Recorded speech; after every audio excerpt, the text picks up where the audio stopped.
My name's Guy Dauncey. I'm one of the organizers of the West Coast Climate Action Network, and this is the second of our four-part webinar series on transportation in a time of climate crisis. I want to acknowledge that I live personally on the traditional lands of the Snuneymuxw and Shtoominis First Nations, that in BC collectively, we live on the lands of more than 200 First Nations, so speaking 60 different languages.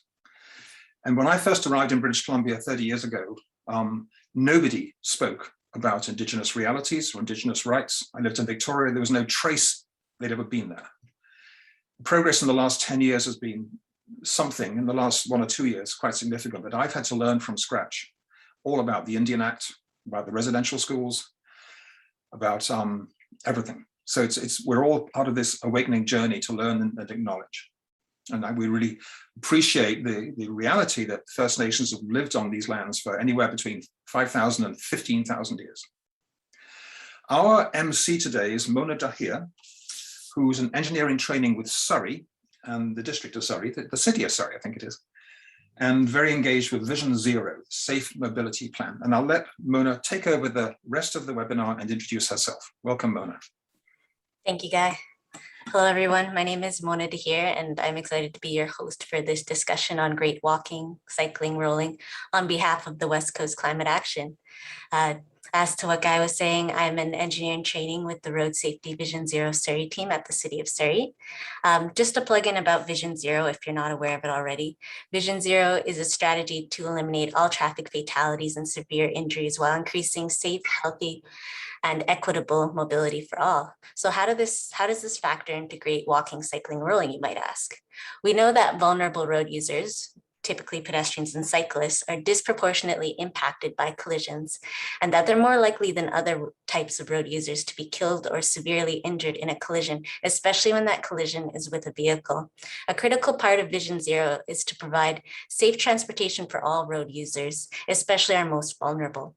This takes form in providing protected and separated facilities for pedestrians and cyclists. And this aligns strongly with climate action goals, as an effective multimodal system will lead to an increase of pedestrians and cyclists, allowing people to take active transportation trips where they never would have if a safe facility wasn't in place. So with that, today we present the second in the West Coast Climate Action Network's four-part webinar series on climate or transportation in a time of climate crisis. Just a bit more information on the West Coast Climate Action Network. This organization was founded last year, and it has 217 organizational members spread across all of BC. Its website at www.westcoastclimateaction.ca. Its 6 teams are busy with various initiatives, and it publishes a major newsletter every Friday, so you should definitely sign up. Our focus today, of course, is in this webinar, great walking, cycling, and rolling. And just so you're aware, the next webinar on Wednesday, May 11th, that you should pen in your calendar, will focus on smart communities and trip reduction. And we will finish on June 8th with a focus on car sharing, electric vehicles, cargo bikes, and freight. So in each webinar, we aim to do 4 things. 1, to lay out the best transportation policies and solutions for a socially just, inclusive, and flourishing British Columbia that uses 100% renewable energy. To write a policy paper that outlines the best policies and solutions, both municipally and for the province as a whole. To engage with organizational partners in BC who share the same vision, and to send a petition to the relevant political leaders urging specific action. And before we start, as people trickle in, we'd just like to do 2 quick polls. The first of, where do you live? I'm just checking to see if it comes up.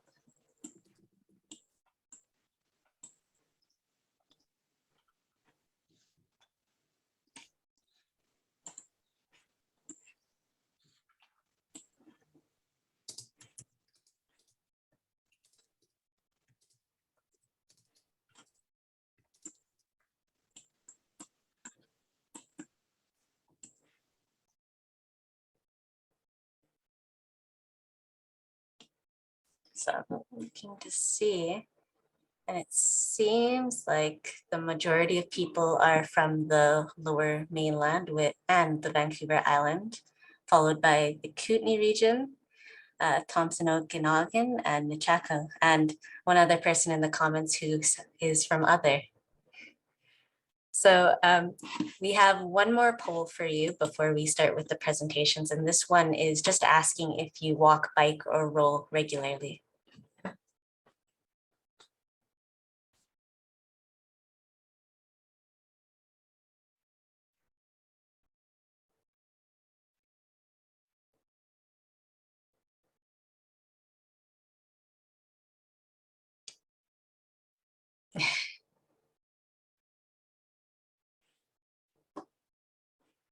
So it seems like the majority of participants do walk, bike, or roll regularly, with a few people saying sometimes and then just a small minority saying rarely or no. And oftentimes that can be because the facilities that we have in our neighborhood aren't comfortable or safe, which makes us less inclined to get out there and use those facilities.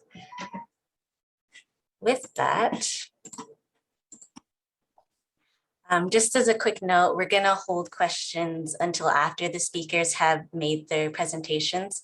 Just so you're aware, there's a Q&A button at the bottom of your screen. You'll see it on the right of participants, and you can enter your questions there, but also note that you can also upvote questions. So if you see a question that you wanted to ask and it's already there, you're probably better off just upvoting it. It'll make its way to the top of the list, and we'll answer the questions in order of priority, and we'll hopefully get to all of them, but we'll do our best.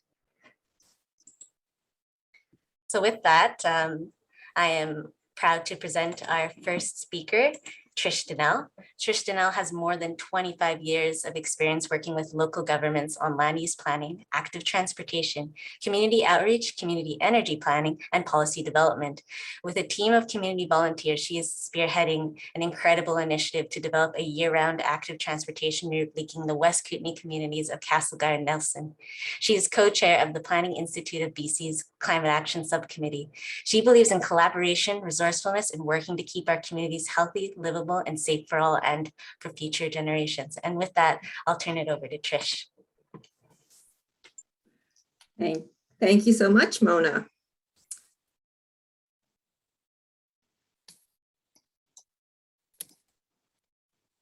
I want to first off say, walking puts time in my day. That's my mantra. It's my privilege to come to you today from the traditional lands of the Snaiks, the Silix, and the Ktunaxa Nation. I'm here in Brent Nelson, Regional District of Central Kootenay in the Columbia Basin. I travel the traditional routes of the Snaiks, following the geography of the land, the rivers, and now railways and highways that link our communities. I'm a self-professed walker, sometimes cycler. My ancestors are active transportation enthusiasts, including my Métis voyageur side and my settler explorer surveyor side. I was raised to walk, bike, and paddle for my transportation. I am privileged with my health and the time management strategies I have to be able to continue to walk the talk. Now, especially in the past 2 years, we've certainly enjoyed the outdoors and exploring our region by foot and by my pedal bike, which I named Soteria. That's the Greek goddess of safety and preservation from harm. So that's how I like to cycle. More on that later. First, let's head to France. In 2007, our family lived in Bordeaux, France. What a year. I learned so much about active transportation in both rural and urban settings. Ma ville, mon vélo. That's a Bordeaux slogan. Now, when I announced to a friend that I was moving to Bordeaux, he was serious when he said, "I'm sorry. Bordeaux is a horrible place. It's so polluted and ugly." He had been there in the past decade. 2007 was early for Google, and when I tried to do some pre-move research, all I could find was wine. Good for me, but not so great for finding the elementary school for my children or a place to live. However, wow, we arrived in Bordeaux, July 2007, as the Tour de France whizzed by. Also, newly appointed UNESCO World Heritage Site. Apparently, the decade previous, the new mayor upon arrival, replacing a regime that had been in office since World War II. That mayor said, "Let's green this city fast." Cars were taken off the street. The tramway it's in the picture there, was put at grade. Waterfront was cleaned up and the eco city embraced. At the time, every adult resident, including us with our carte de séjour, had the opportunity to own a free, robust city bike, complete with that comfortable seat and that nice basket, lights. You can have it for up to 1 year. It gave people the time to learn how to ride bike and incorporate it into your lifestyle. It was a precursor to now the short-term bike rental program that Bordeaux and many cities have in place. And it continues to improve for bikes and public transportation. Last time I was in Bordeaux, a couple of years ago, anecdotally, I noted significantly less cars. Bike education is incorporated into the culture. The Parc Bordelais has a vélo école staffed by a gendarme operating the mini city road. You see that in the picture. It's a road system complete with traffic lights and stop signs and providing safety skills to school children. So we arrived to Bordeaux. What a gem. Yes, there was wine, but also Roman roads, canals, active transportation corridors, and a bike-friendly experience. Back in Nelson, we're nestled in the Selkirk Mountains along the west arm of Kootenay Lake, population 11,000, area of 7.2 square kilometers. It's hilly, but walkable. My neighborhood is called Uphill, so that tells you something. Walking puts time in my day. I have transportation choice. I can walk, I take Soteria, my pedal bike, or transit, car share, private vehicle. And no place from my home in Nelson is more than 4 kilometers away. And with my health and budget, and I can budget my time to make walking my choice. All trips start with a walk. This is an inclusive, age-friendly activity. I argue sometimes it's faster to walk. No keys to find, no shoveling, no flat tires, and no parking to find. And it's time well spent greeting your neighbors, planning a presentation. You can even text and walk. And audiobooks. Speaking of such, have you read Lands of Lost Borders? It's a bicycle journey on the Silk Road. It's really a great read. 31% of Nelson residents walked or cycled to work, compared to 9% BC average, according to the 2006 census. So we are compact. For our rural neighbors, Nelson does serve a population of 60,000, and we are working on that active transportation options for them. So I'm a planner. I'm a member of the Planning Institute of BC. Planners aspire to be inclusive and serve all people while respecting the health of our inherited environment. We honor the past, live sustainability in the present, and try not to compromise our future. I like to compare planning to the First Nations 7th generation principle philosophy, where decisions we make today should result in a sustainable world 7 generations into the future.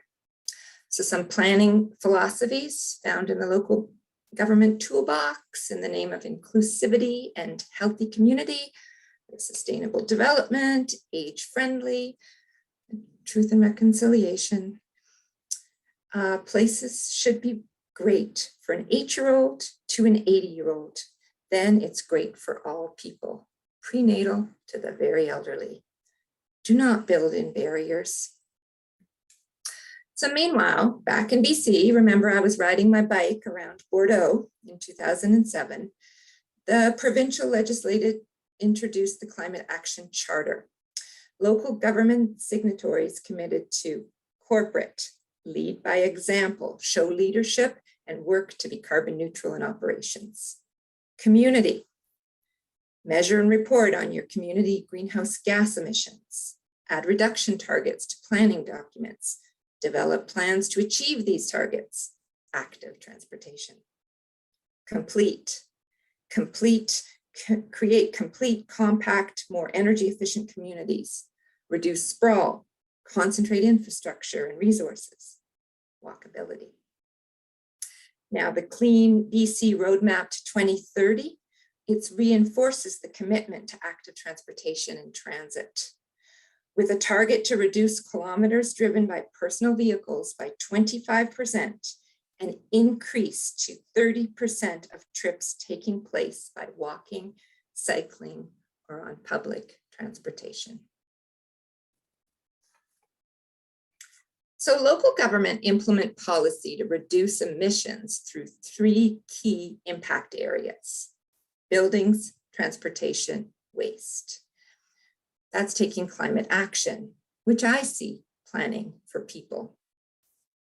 Shelter, connection, and health, which is air, food, and water, which becomes waste. So let's plan for people and their needs.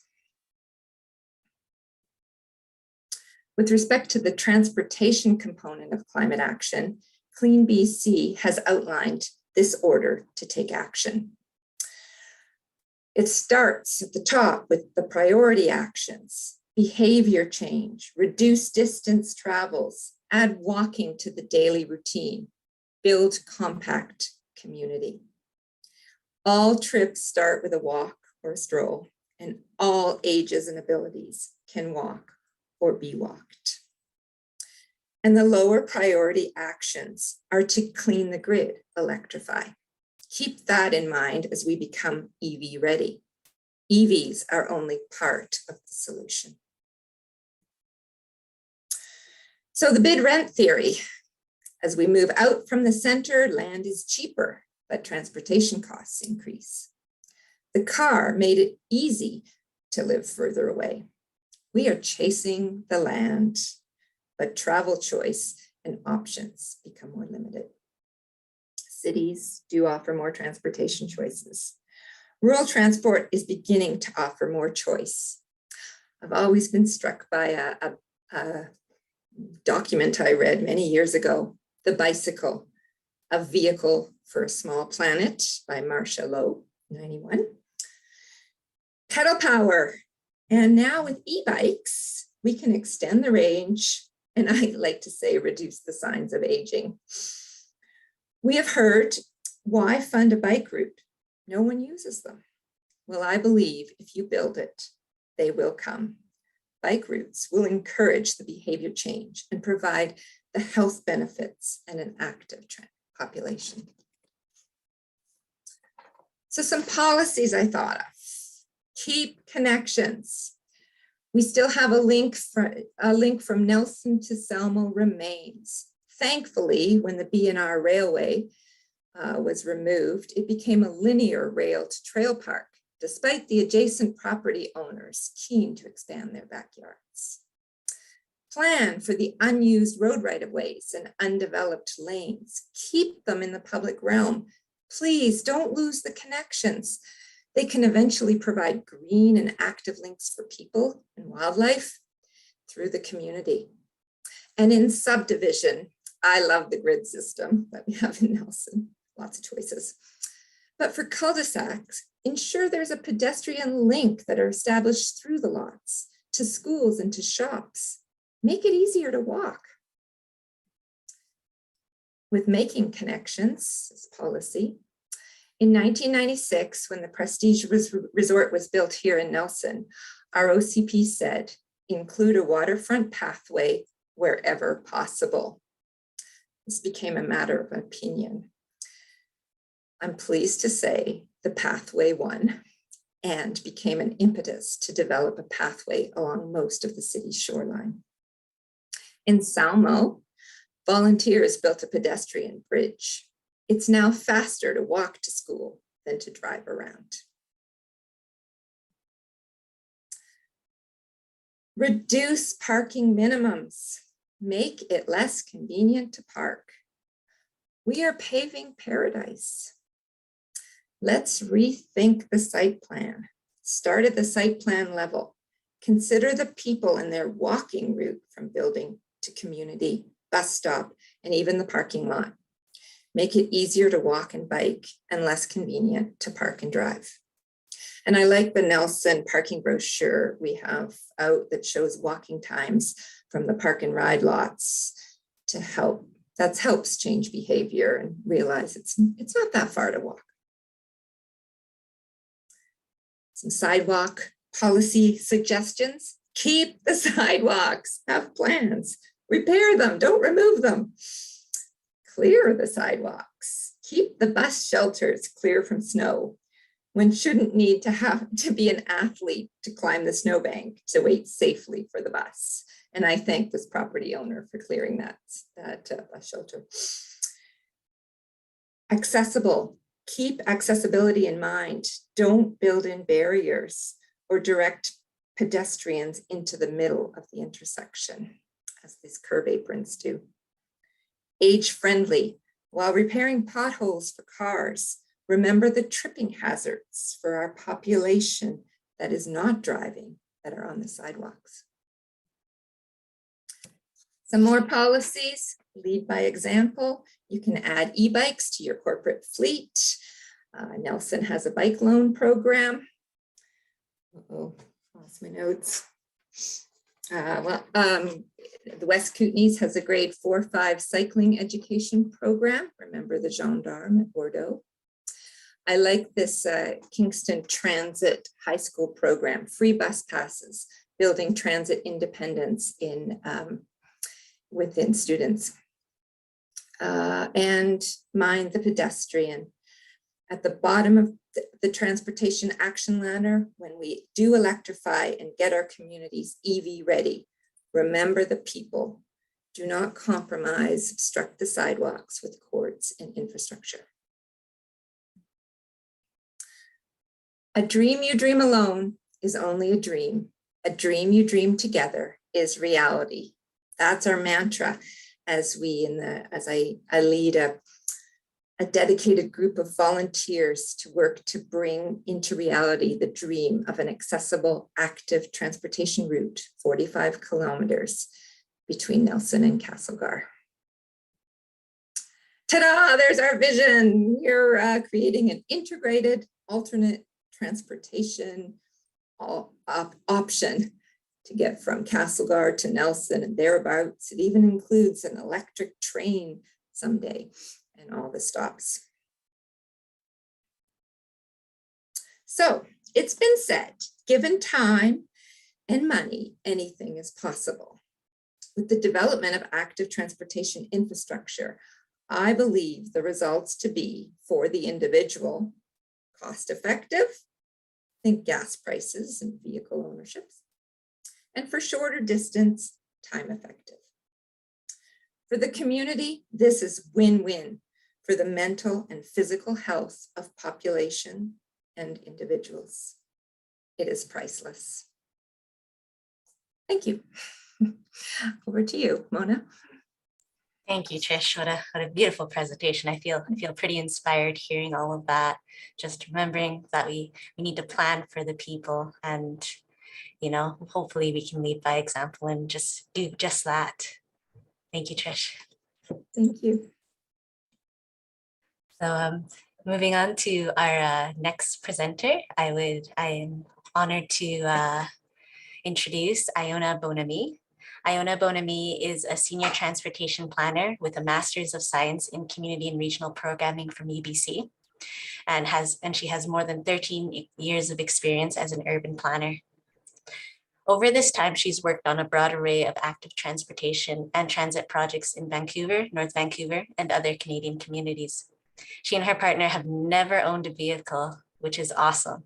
And they mainly travel with their 2 young kids by walking and cycling. And when they do need a vehicle, they use car share. And just to sort of plug in, Iona has a website that is www.ionabonami.ca. And now I will turn it over to Iona. Thanks, Mona. I'll share my screen as well here. Okay. Yeah, thanks for the introduction, Mona. So as Mona mentioned, my name is Iona Bonami, but my traditional Chinese name is Siwing. That's what my parents call me and what my family calls me.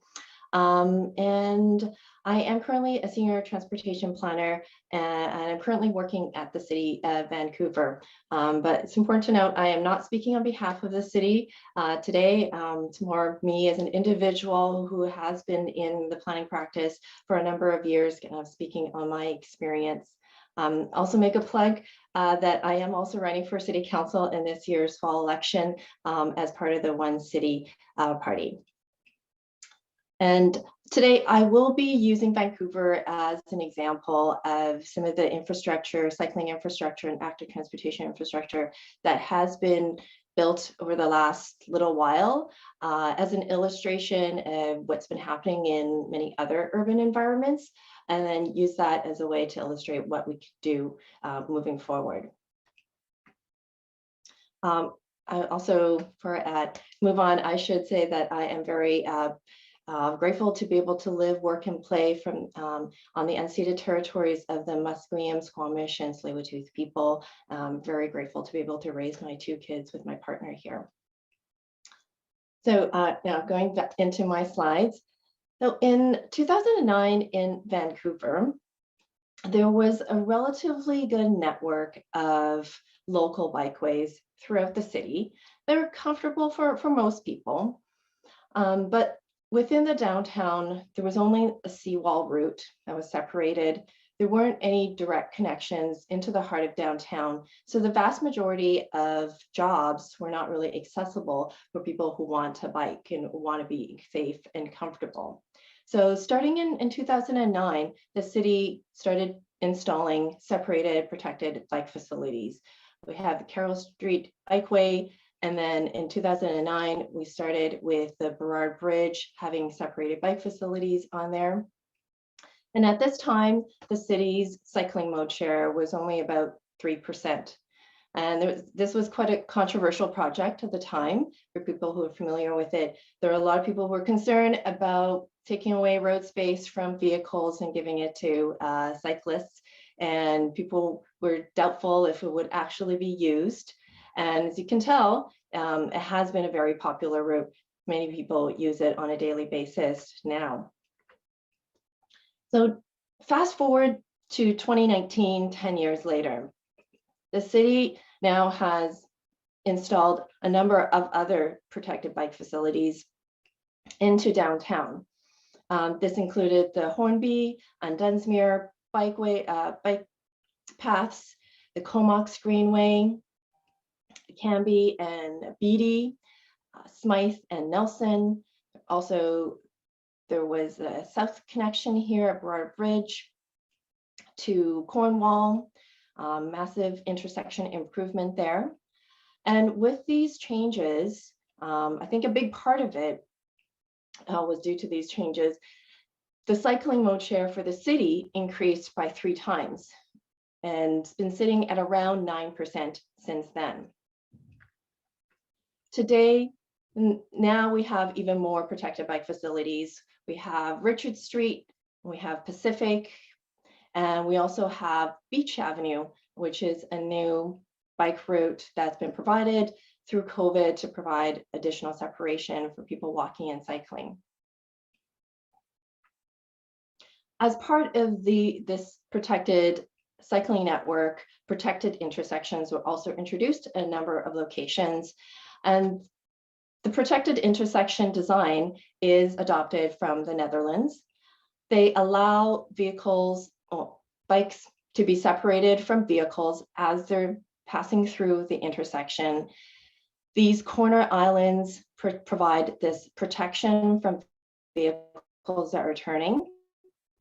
And they provide this space that vehicles can use to wait if there are pedestrians and people cycling across the intersection, so they can wait here before turning.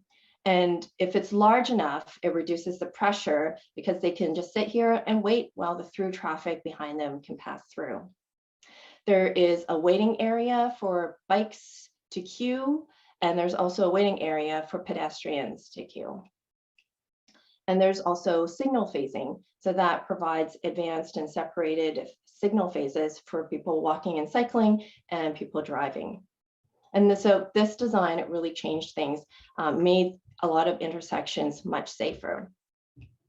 This is an example of a protected intersection that was recently built on Richards and Pacific Street in downtown. This is the corner island, and this is the area where people can walk, who are walking can wait. And then this is the waiting area for people who are cycling. And as you can see, the crossing distance is much shorter now as well. So all of that is to say that a lot has been done to connect people to their jobs, places of employment, and to connect to people to downtown and through downtown. What still needs to be addressed are non-commuting trips, recreational trips, and areas outside downtown. When we look at Vancouver's 2019 and 2020 data, there is a significant increase in demand for non-commuting trips by active transportation. When we looked at 2019 and 2020, during the peak AM and PM commuting times, while the number of trips dropped because of COVID, because of the pandemic, dropped by about 40% during those times, the reduction in trips was a lot less between the non-commuting times, the regular non-commuting times, between 10 a.m. and 4 p.m. And also shopping trips increased as a percentage of all trips taken from 10 to 15%. And we also know the number of bike trips grew significantly, particularly on the weekends, and despite the overall reduction in commuting trips. So this is not just unique to Vancouver. We have been seeing this in many, many places across the world. The number of people walking and cycling has risen during COVID, and the number of kilometers being traveled has significantly increased by walking and cycling. So do we have the demand? Do we have the infrastructure to meet this demand though? This is a map that shows the existing cycling network in Vancouver. Those are shown with the green lines, and the yellow lines are the what we're calling the AAA, or All Ages and Abilities Network. And the blue dots show the retail destinations. And as you can see, in most cases, the retail destinations are not well connected to the cycling network. They may be a block off or so, they may be a block away, but they're not directly connected. So what if we shifted our focus now from serving commuting trips to non-commuting trips? Well, I would argue that would create a more equitable and inclusive city by focusing our needs on women, older adults, children, and people with mobility challenges, because these groups are more likely to make these non-commuting trips. So trips to the shop, park, trails, cafes, restaurants, etc. And we know that the number of women and older adults cycling are growing, but there's still a ways to go. Again, going back to Vancouver in 2020, 11% of men cycled, while only 5% of women cycled. And the percentage of older adult cycling was even lower. In Vancouver, 9% of people ages 4 to 5 to 65 cycled, while only 6% of people ages 65 and plus biked. And when we looked at the overall region, Metro Vancouver, only 0.5% of people ages 65 and 79 cycled. So if we were to have a greater focus on non-commuting trips, I believe that there's a really great potential for these trends to change. And what if we also looked at areas outside downtown? This is a map that is part of the draft Vancouver plan. It shows the concentration of disproportionately impacted populations within different areas of the city. And if the darker the color, it means there's a higher concentration of people experiencing systemic barriers. And these include people of visible minority, Indigenous identity, people of rent burdened, low-income individuals, single-parent families. And so if we were to focus our efforts outside the downtown, as you can see, I think we would hit more of the people. We would be serving the needs of people who have historically been facing these barriers to access to jobs and parks and other daily amenities. So what is needed to make this shift? Well, you can probably guess it's more of a citywide network of safe pedestrian cycling facilities that connect people to their daily needs, such as the grocery stores and the restaurants, the medical offices, the schools and parks. And of course, the Netherlands have done a great job of doing that. In many cities now, they have really transformed their streets over the last few decades so that vehicles are treated as guests, particularly on local streets. And the road space has been given back to people walking, cycling, and gathering. On streets where vehicle speeds are higher, so 50K or more, they have protected bike facilities and make sure that the walking facilities are also protected. And at the intersections, the pedestrians and cycling paths are continuous, they're raised, and they're prioritized so that vehicles having to pass through cross these paths, they have to go up, and it provides a signal to them that they have to slow down. Another important element is lighting, having really well lit facilities that improve people's sense of security so that they're still able to continue to bike and walk in the evening and in the winter. The Netherlands have also found that many older adults are continuing to bike in their older ages, and they found that wider bike facilities are really important to make sure that they are safe and comfortable. And then another really common thing that we see in many cities, city centers, not just in the Netherlands, are car-free streets. They're completely car-free, so people don't have to worry about conflict with a vehicle at all. And here's some more examples outside Netherlands. We have a car-free street in Barrio Chino neighborhood in Mexico City on the top left, and on the bottom center is a pedestrian-only street in Stockholm that is commercial, very well used, lots of commercial activity happening there. And then this is a street where walking, cycling, and transit is prioritized. And this is again in Stockholm. Now, these illustrations basically show that it's not a new concept, but it is probably still a bit newer in BC and North America. Those places, though, they took several decades to make the changes. They encountered many of the same challenges that we have today.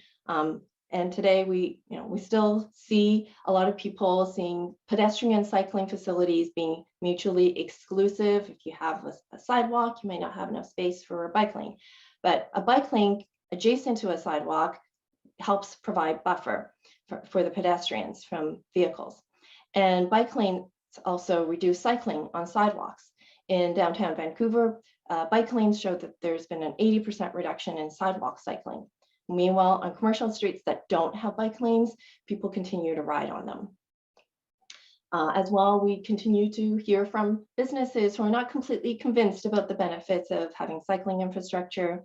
And some people still see bike lanes as a reason for increased congestion and reduced parking availability. And on the right here, there's an example of some residents who are opposed to the bike lanes on Cook Street in Victoria. But we have some really positive results, benefits that we can point to. In the Netherlands, with the changes they've done, communities are now more accessible. Seniors and children can travel independently without fear of conflicts with cars. Cycling facilities are not just used by people who are cycling, but also people with mobility devices. And they found that 56% of their cyclists are women, and 25% of people ages 65 and older still cycle. And people who have to drive, they found that with the reduced vehicle volumes on the roads, there's less congestion to deal with. So they are still able to get around more easily. And perhaps more importantly, communities are now more connected with a stronger sense of social cohesion, because people have a lot more opportunities to come in contact with each other as they're walking and cycling on their streets. In Canada, we also have some great positive results that we can point to. In downtown Vancouver, the BIA and their members now embrace cycling. In Toronto, the Bloor Street bike lanes are now being extended. The percentage of customers cycling to the area has tripled, and the visitors are more likely to spend more money. 48% are more likely to spend $100 or more, and the merchants have reported an increase in customers. In Montreal, we have also seen an expansion of their pedestrian streets, and this is supported by their Business Development Association. And the quote, this is a quote from the association: "Pedestrian streets have become essential meeting places, creating social ties and a sense of belonging that are essential to the vitality and well-being of our neighborhoods." I think this really sums it up, that there are a lot of great benefits to having more active transportation facilities within across a city. And while there may be challenges, there, as Trish has mentioned, I think there are so many benefits that we can point to.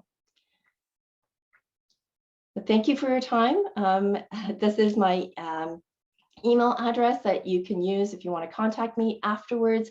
And as Mona mentioned, I also have a website that you can visit with more information. Thank you.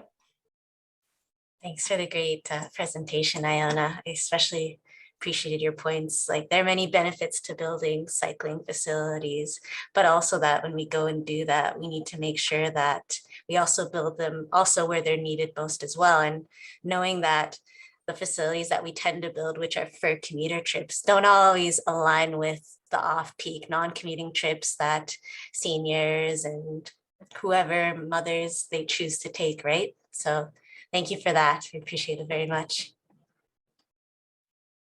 And on to our third presenter, I'd like to introduce Tom Thiboder. Tom Thivener brings 15 years of public sector experience to the Watt Consulting Group's Transportation Division, where he is the active transportation lead and regional lead for the Vancouver studio.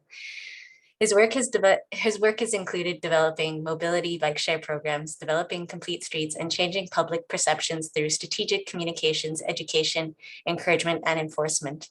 His experience within the public sector has given him unique insights into how to deliver complex projects. And with that, I will turn it over to Tom now. Awesome. Is my audio and presentation working okay, Mona?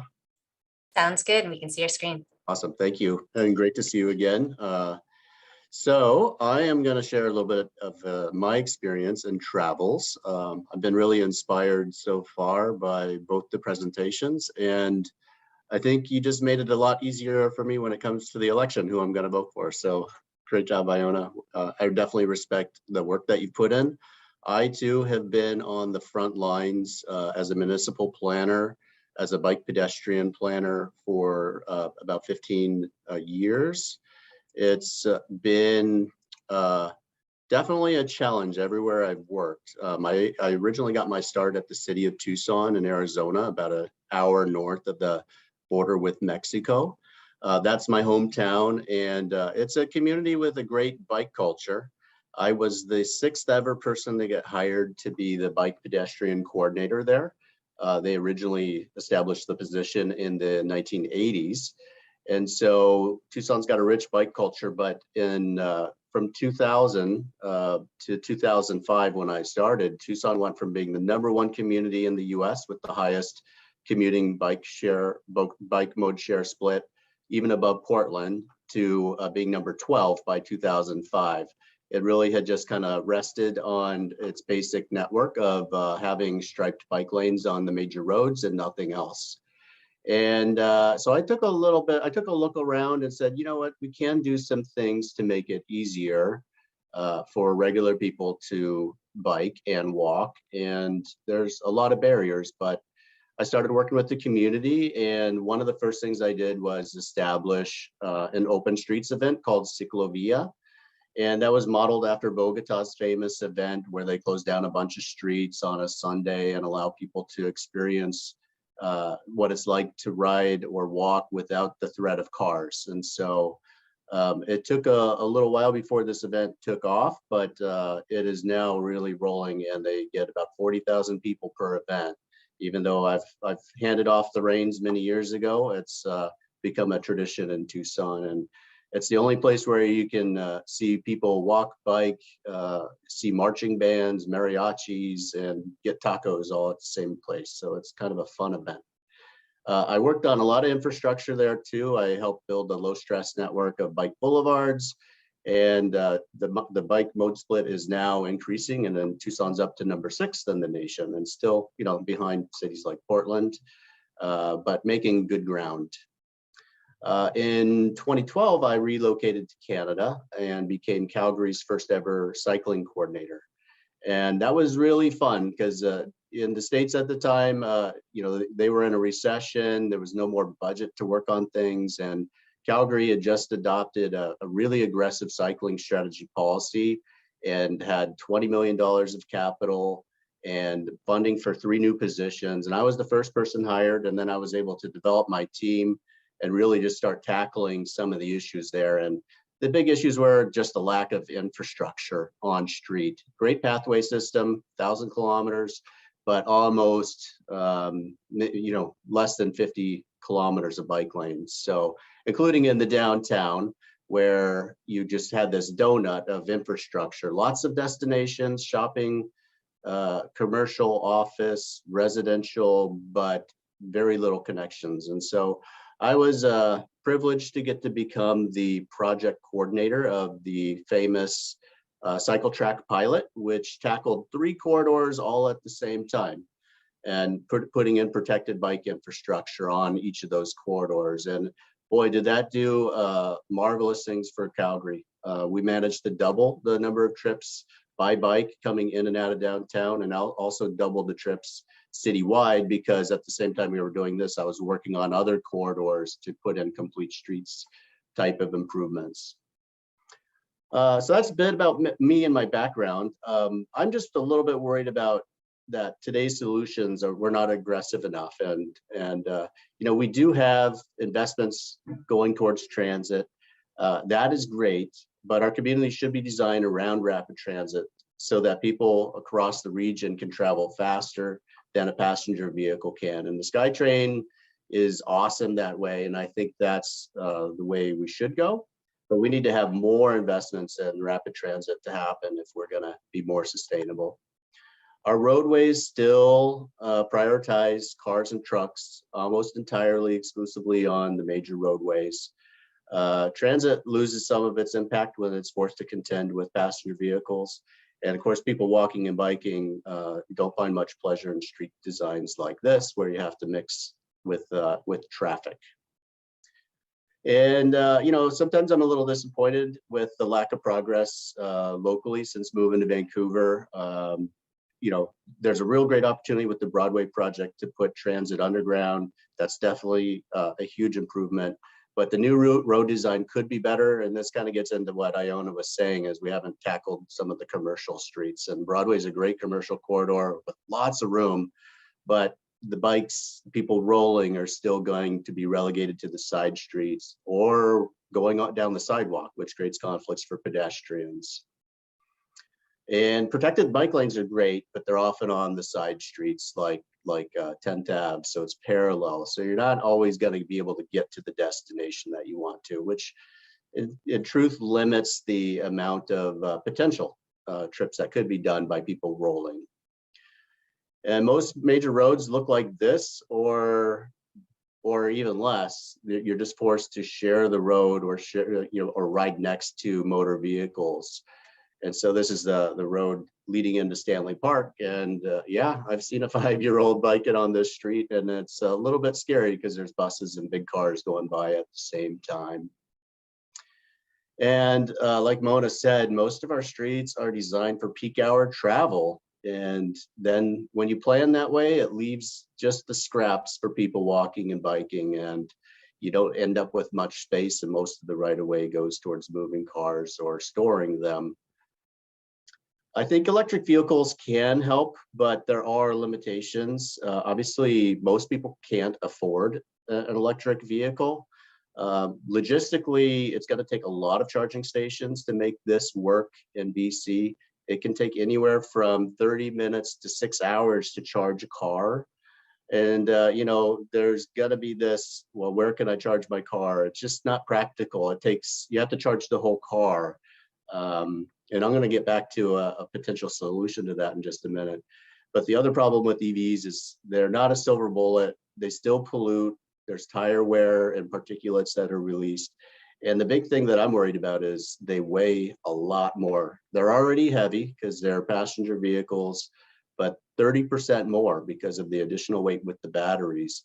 So this is going to be a problem for pedestrians. Obviously, if we can get the speeds down on vehicles driving, that's going to help a lot.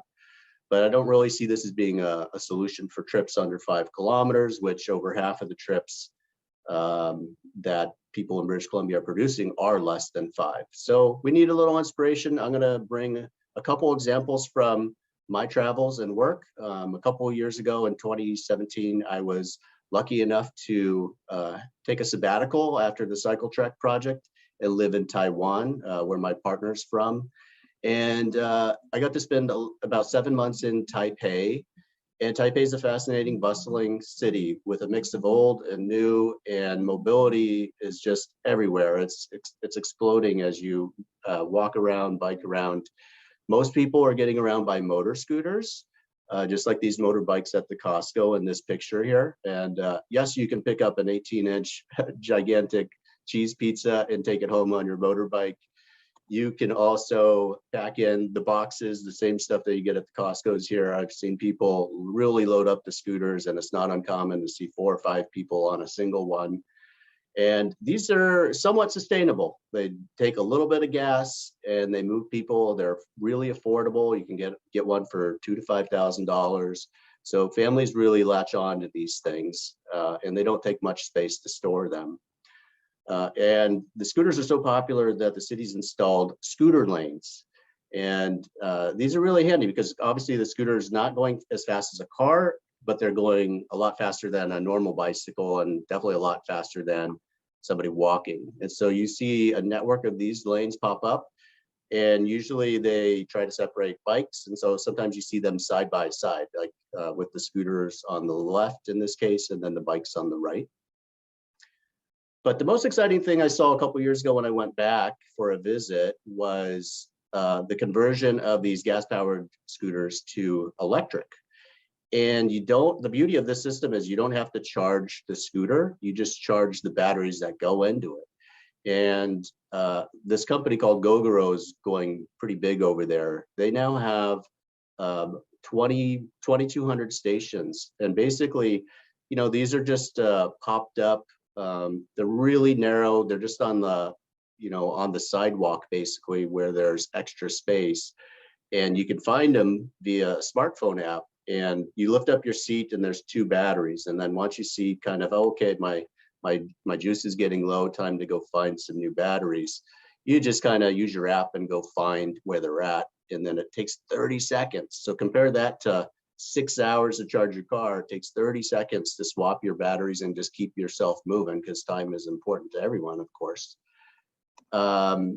And it works like a cell phone program, like where you just kind of pick your plan, and then, you know, you pay anywhere from $18 a month to $40, depending on how many times you're going to charge. And Taiwan didn't have this 5 years ago, and then it just exploded, and now it's everywhere across the island. There's more charging stations than gas stations. So it's quite amazing how this is picked up, and that company's now moved into mainland China and India. And I'm just really optimistic that that's going to help some of those developing countries to not emulate us and buy Buicks and big vehicles. I think these 2-wheelers have potential for the longer distance trips across regions. Taipei is a sprawling area, so it works well there. Taipei in Taiwan is a pretty amazing place transportation-wise. They have high-speed rail that moves people across the north-south on the island, 300 kilometers an hour. They've got an MRT system that shoots people across the city with multiple stations. And then they've got this great bike share system, similar to the one in Bordeaux, where I think they have 5,000 to 6,000 bikes, and it's all integrated with one payment scheme. So you could use the same card for the train as you can for the bikes. It's a beauty, and you actually get a discount when you combine trips. Super affordable. You can check out a bike for 50 cents to $1. It's cheaper than the actual transit fare. It's great. And now Taipei is starting to deal with its on-street infrastructure needs, because if you introduce all these people onto bike share bikes, you got to start clawing back some space. And this is one example where they took a lane away to shrink it down. And I think, even though it's dense Taipei, they have plenty of right-of-way and opportunity to shrink those roads. And they're doing a good job of starting to separate people walking from biking and rolling, as well as from the cars. Switching gears over to Calgary, just from a couple experiences from my time there. This is kind of as a counter to the Broadway project in Vancouver. Calgary just completed construction on Bowness Road. I implemented and built phase 1 and 2. Phase 3 just got finished, and it's the most exciting part because it went through a historic commercial area, a high street, and it's really tight. There's 16,000 cars going down this street. It has bus rapid transit, articulated buses, and a lot of pedestrian needs, shopping, loading, as well as bike demand. But there was no bike lanes before, and the city, to their credit, pulled it off, and they retrofitted the street and balanced everything. And there's 16,000 cars on the street, but just 2 lanes to move them, and that's enough. And so we have to really look at narrowing our roadways to make this happen. And at the same time, they got in street trees, which are really vital for walkability, especially with climate change. The summers are going to be unbearable and hot in British Columbian cities, and we need to do more to provide a little shade for people walking. And then that big cycle track pilot that I talked about at the beginning that I was a part of was awesome. It cost only $5 million. We reallocated 2% of the overall lanes in downtown streets to move people on bike. Not only did people on bikes use them, but people on wheelchairs were using them. It was a fabulous investment. And each year we basically saw 1 million trips happen. It really got ridership levels up.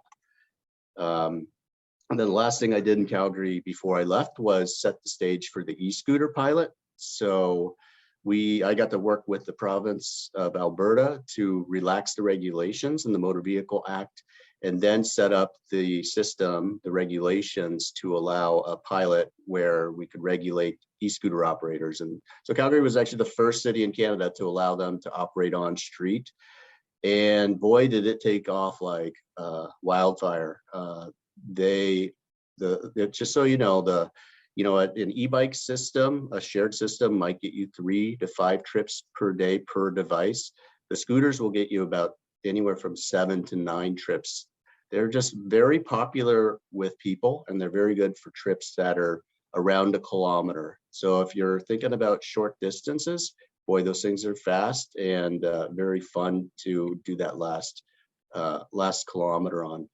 And some of the things that we learned from the Calgary experience was that over half of the trips began or ended in those commercial shopping streets. And so it was very interesting to see that. And one of the reasons why I'm so passionate about trying to get more bike infrastructure on those streets, because it's important to separate people traveling 20 kilometers an hour from people walking 5 kilometers an hour and driving as well. And the other exciting thing happening in Alberta is they're working on passenger rail to go from Calgary Airport to Banff. So that's going to do wonders to get buses and motor vehicles off the roads to connect airports straight to the #1 tourist destination out there. And I hope we see more passenger rail out here to places like Whistler or in Victoria, where they've got existing rail line. So just to summarize, it takes a lot of political will and strong leaders to persevere. There's going to be a bike lash, there's going to be resistance along the way, but if you've got the right leaders and they stay firm and committed, you can pull off anything. It was disappointing to see Vancouver miss out on this opportunity to charge a nominal fee for parking private automobiles on public streets. Would have created a lot of revenue for active transportation. Funding is pretty limited in the province currently. They only spend about $14 million per year on projects. And just for comparison, that Great Richard Street example that Iona brought up cost about the same amount. So if you want to build a street right, you're going to need about 10 million a kilometer to do that. And the province just doesn't have anywhere near enough money to cover that. So the call for at least $100 million is like, we really need at least that. But the other thing that funding should go for, and that cities should consider, is it takes staff. And this is just a graph from the League of American Bicyclists, who are the main lobbyists in the US for more investments. And they have definitive data that says if the more staff you have, you're basically you're 10 times more likely to have a high bike commuter share than cities without staff. So it's substantial. Most places forget about it. I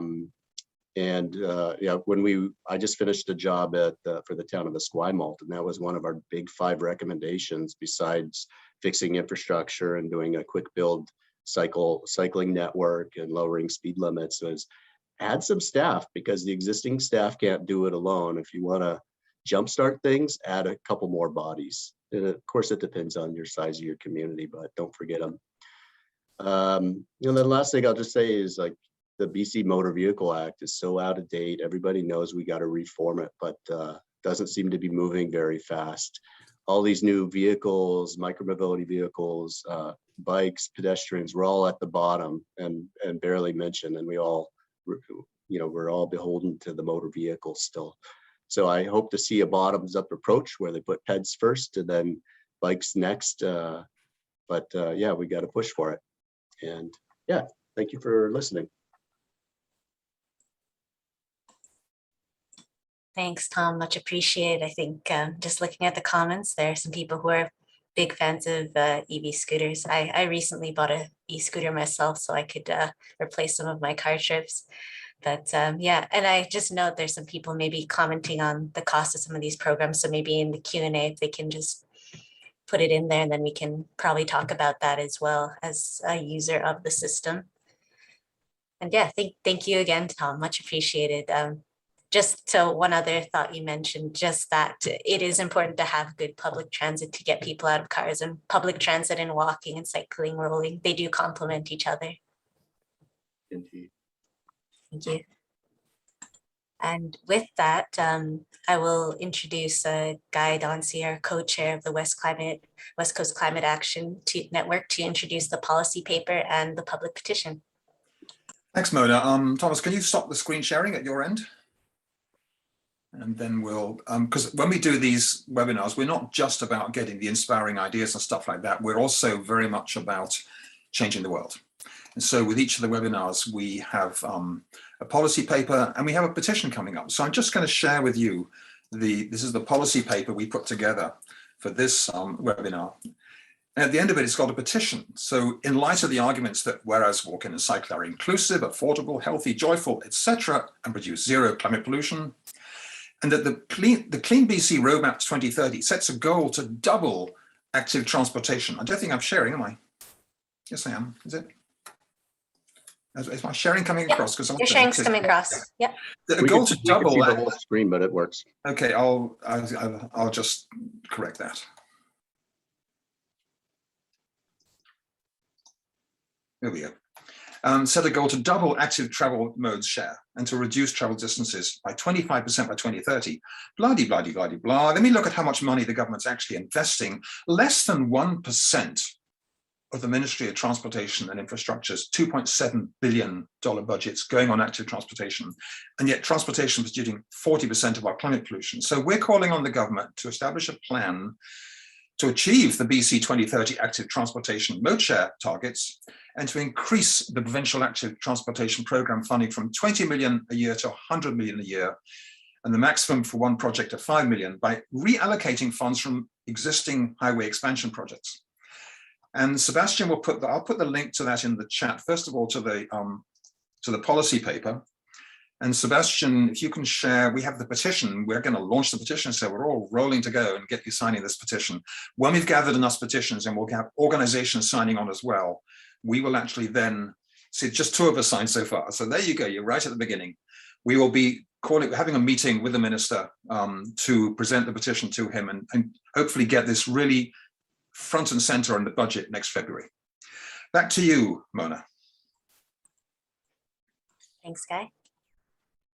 So I think now we're just going to have, I guess, one last poll before we go to the Q&A. And this poll is just asking that, do you support the need for a 5-fold increase in funding for active transportation to 100 million annually by reallocating funds from highway expansion projects?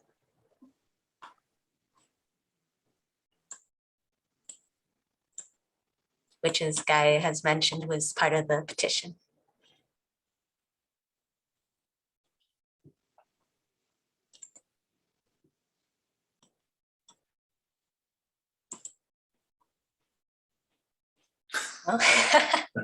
So no surprise here, I think. So hopefully after the webinar, you can all go and sign on to the petition and support it.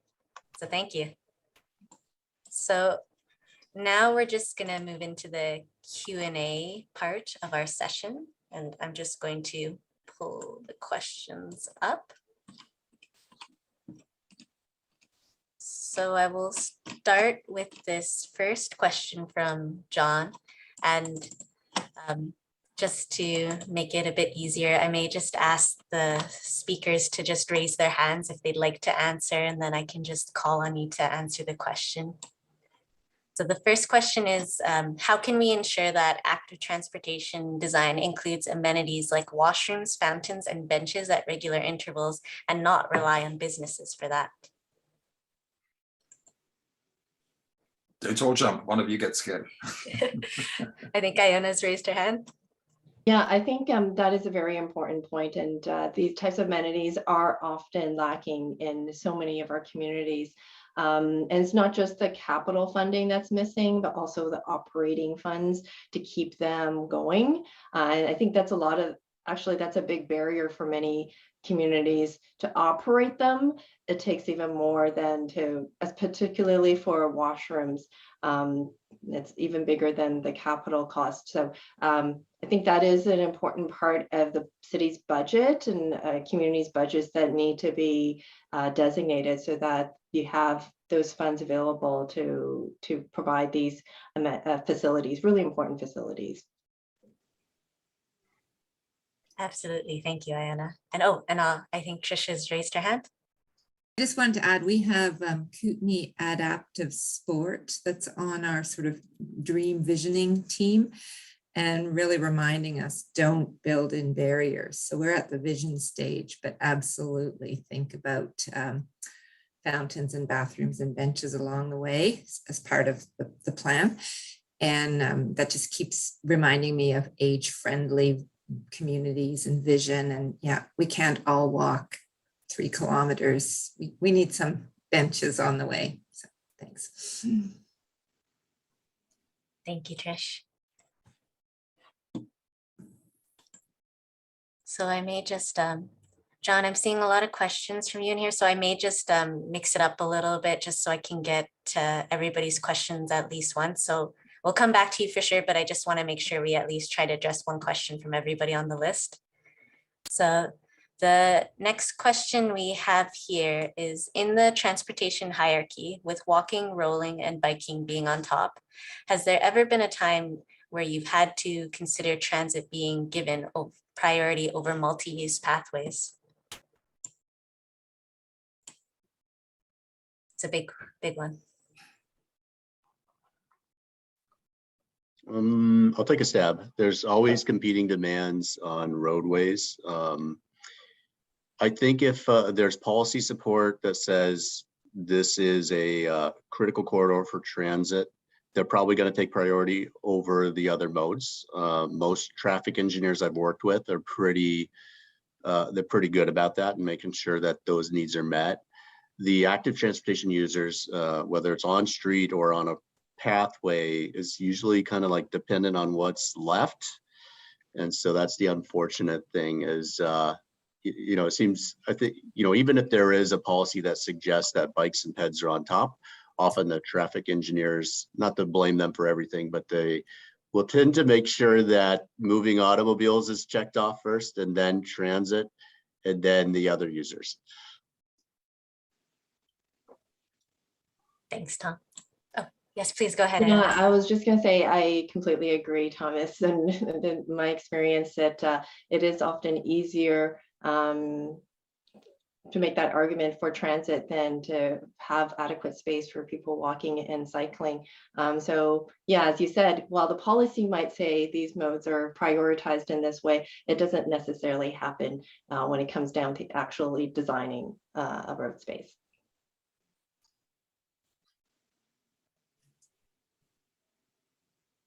Thank you, Iona.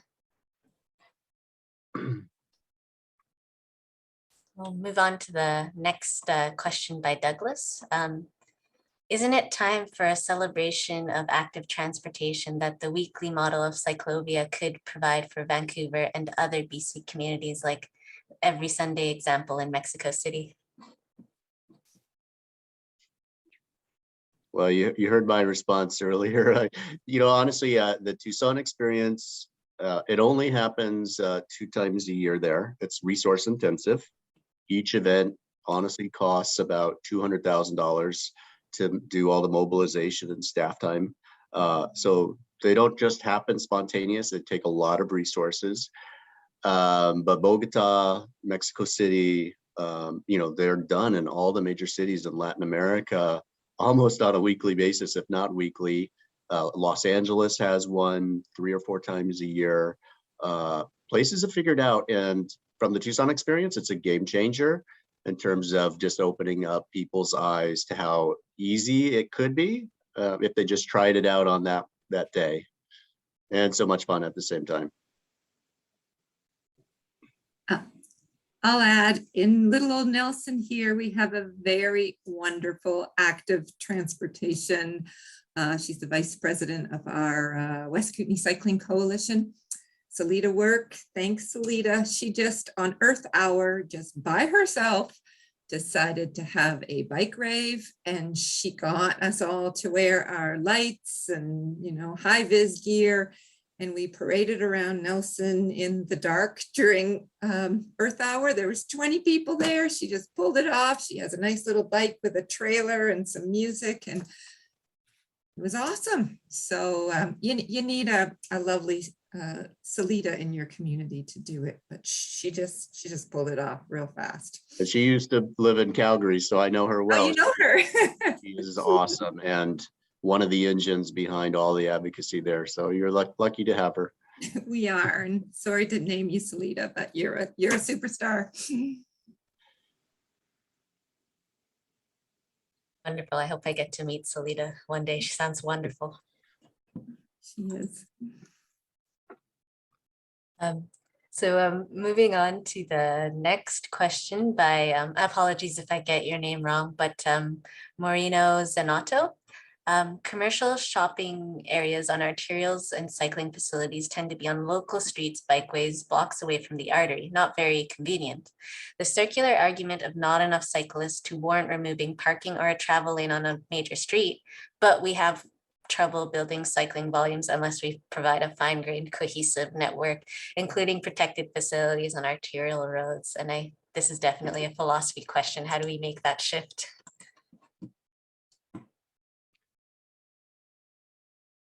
Yes, Iona?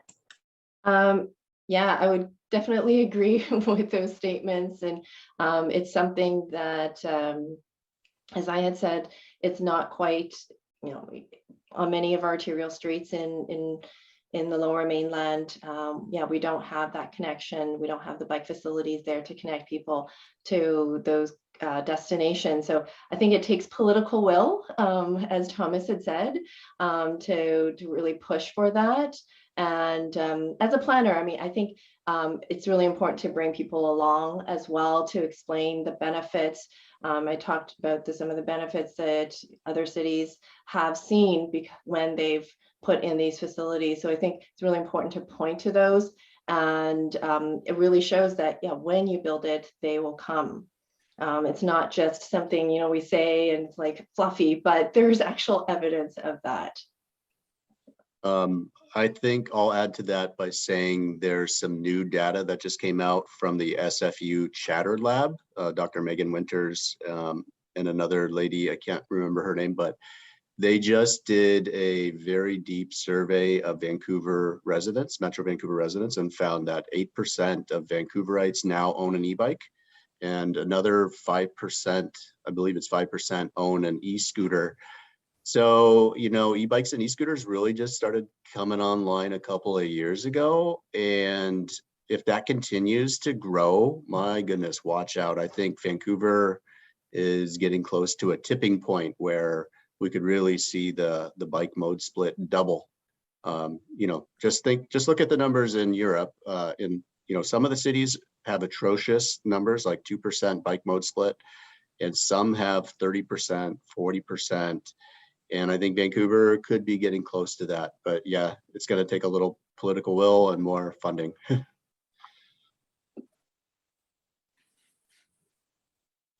Thank you, Iona and Tom. The next question from Tara Skur, who says, thanks to the presenters who've spoken. She lives in the Comox Valley, the land of the SUVs and pickup truck. Very little public transit here, although increasing the use of e-bikes among older adults. I'd love to hear ideas for helping to educate the community about safety risks for pedestrians and cyclists from SUVs and trucks. Are there resources that presenters could point to? She'd love to support our climate-focused city council candidates this election cycle and share this info with them. Thank you. I'll just throw out there that, you know, I've been involved in setting up the 5 E's, including education, programming in Tucson and Calgary, and it's often an afterthought. There's definitely not enough resources that go towards it. One of the programs we had in Tucson that was pretty fun and impactful was we had a magician and a traffic coloring guide.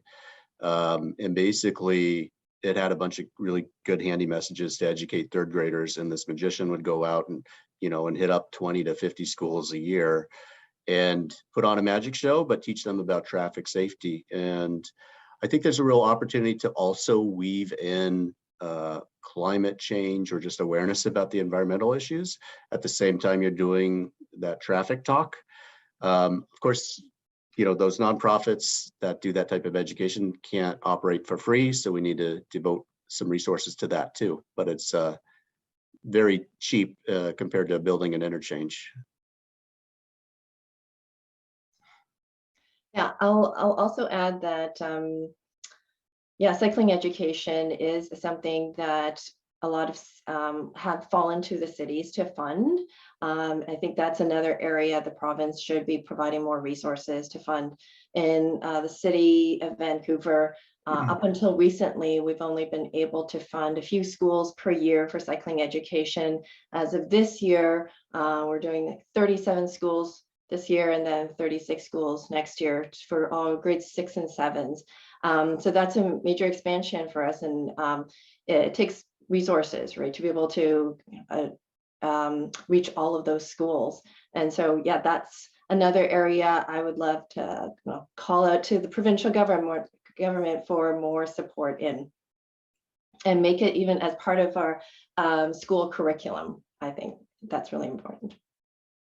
Well, I'll echo all that. And back in Bordeaux, right in the park, as I was explaining, they had like a section of the park with mini roads, and they had it staffed, and the school groups came through, and that was phenomenal. And then I just read in our paper that the West Kootenay, there's a grade 4-5 program for teaching cycling safety.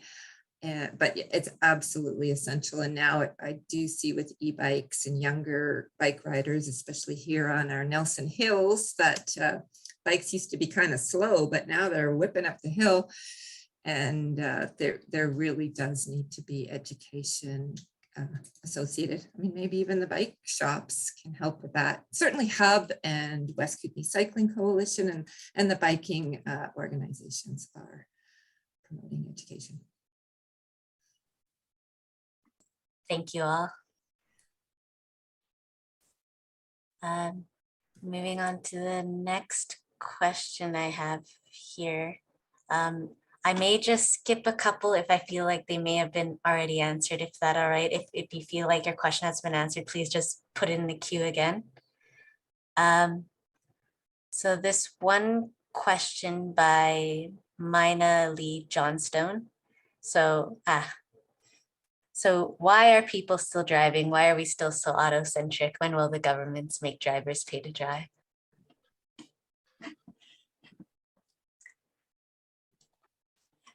I mean, I wish we were using more active transportation. I can take a stab at that. For it. Yeah, I think that's a very, very big question, complicated question. And I think it speaks to a lot of different things of how our system is set up. Of course, our land use often is not supportive of active transportation when things are very spread out. You have, when you live several kilometers from your school, it's much more convenient for kids to be dropped off by car. So there's that big piece. And I've also noticed that a lot of people who are local on coming to council meetings and things like that are people who have the means to do that, they have the time, and so usually they're not the ones who are working multiple jobs, and they don't have to worry about getting to their kids and their jobs at the same time. So I think the way our political system is structured right now doesn't allow us to hear from everybody. So that is I think that's also part of the issue. I just want to add about parking, because especially here in our rural areas, there's a lot of parking. Parking's free, parking is easy. And I think that's a place to start addressing. Yeah, and when I talked about the tipping point for Vancouver, I think regionally we're much further behind. So just thinking of Metro Vancouver, we've got a great SkyTrain network, but when I've worked with those communities that have the stations, the infrastructure a kilometer out, like if you do a radius, is usually non-existent. Like really poor sidewalks, no bike lanes, and definitely no protected infrastructure, and multiple travel lanes, and sometimes surrounded by highways. And yeah, those communities need to step up their game and just be super committed to it. But same thing, it's going to come down to having the right political leaders with a vision that just push forward. And a lot of these communities also have outdated policies that still allow wiggle room and probably over prioritize the storage and moving of automobiles over the other modes. Thank you all for tackling complex question. These are all fantastic points you've all raised, and I definitely see them in my work all the time.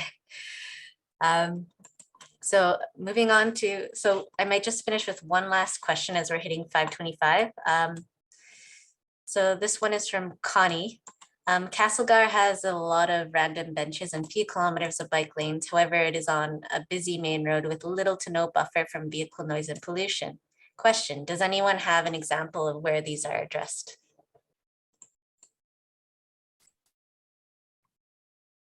So I'm thinking that probably might tie into maybe needing to provide more protected facilities and just maybe providing a bit of a buffer, which could be, I guess, some tree or some street furniture to, I guess, provide more of a comfortable facility. But If I can just chip in that the trail between Ucluelet and Thivener has been built. So it's a separated trail, completely distant from the road, and it's really popular. I mean, these things are expensive, but that was a narrow, dangerous road with lots of windy bits. So it's a much loved trail up there. It's one way of doing it. I will say, Connie, from Castlegar, that's very exciting because we have that vision to go from Castlegar Station to Nelson Station. So perhaps in our feasibility study, some of these points will be addressed, but I don't have anything for you yet.